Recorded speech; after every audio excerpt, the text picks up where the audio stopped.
There are places in this world where time stands still, pockets of the past left untouched by the relentless march of progress. And then there are places like this, lost villages whose secrets lie buried beneath centuries of decay, waiting to be unearthed by those who dare to stumble upon them. This is a story of one such place, a cursed village, hidden deep within a forgotten mountain range, so shrouded in mist and myth that even the bravest of souls hesitate to venture near. He's heard whispers of a hidden village nestled amidst the mountains, a place untouched by the modern world where the veil between our reality and the ethereal plane is at its thinnest. Desperate for a sign from his beloved, he sets out to find it. Before him sprawls the village, seemingly frozen in time. As he ventures deeper into the village, he notices strange symbols carved into the walls, their meaning and purpose long lost to time. The absence of human life is palpable, creating an unsettling atmosphere of abandonment and neglect. Cobblestone streets are choked with weeds. Houses stand with vacant windows like empty sockets, staring into the abyss. Its arched entrance is choked with vegetation, the rough-hewn stones crumbling beneath his touch. This, he senses,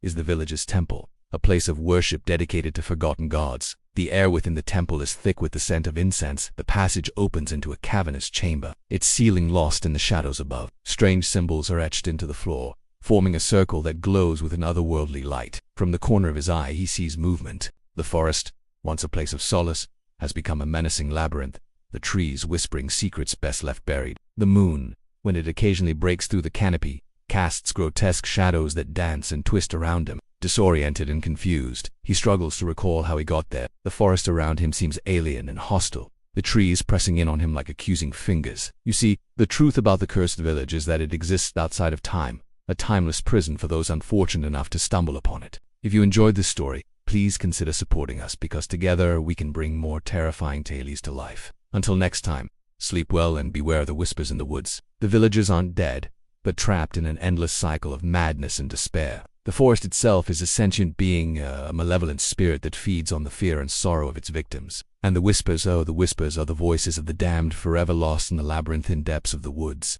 As he tries to piece together the fragmented memories of the previous night, he realizes with growing horror that he may have stumbled into a realm beyond human comprehension.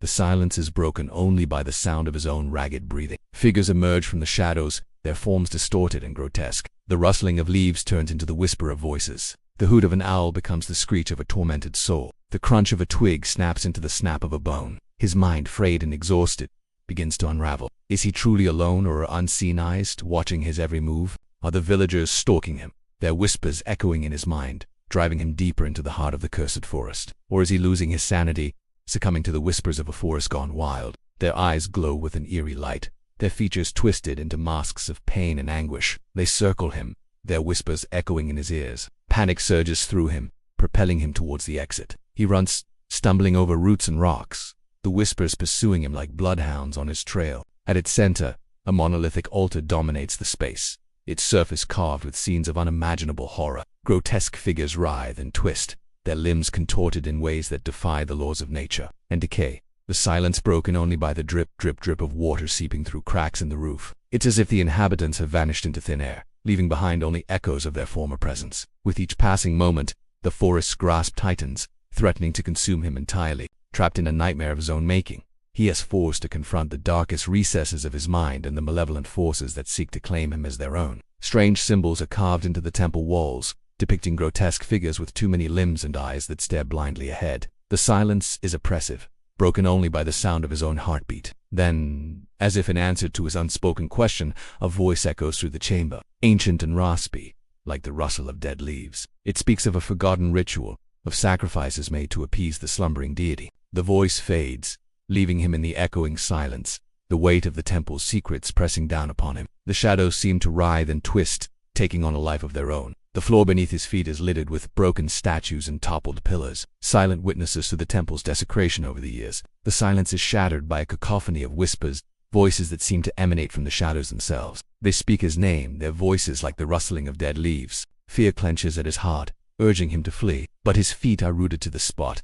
his gaze locked on the altar. The whispers grow louder, more insistent, their words slithering into his mind, planting seeds of doubt and despair. The chanting reaches a crescendo, vibrating through the chamber and resonating within his bones. Drawn by the sound, he finds a path leading to a weathered stone bridge that crosses a babbling brook. As he approaches, he notices strange markings carved into the bridge's arches, ancient symbols that seem to writhe and twist before his eyes. The brook flows over moss-covered stones. Its surface is still and reflective as a sheet of polished obsidian. The water's surface is unnaturally devoid of ripples, as though undisturbed for centuries. The sound of his own footsteps reverberates over the water, shattering the silence. Ivy crawls up the sides of buildings, their red berries staining the stonework like drops of blood. Graveyards overgrown with moss and lichen hint at the village's long-forgotten history.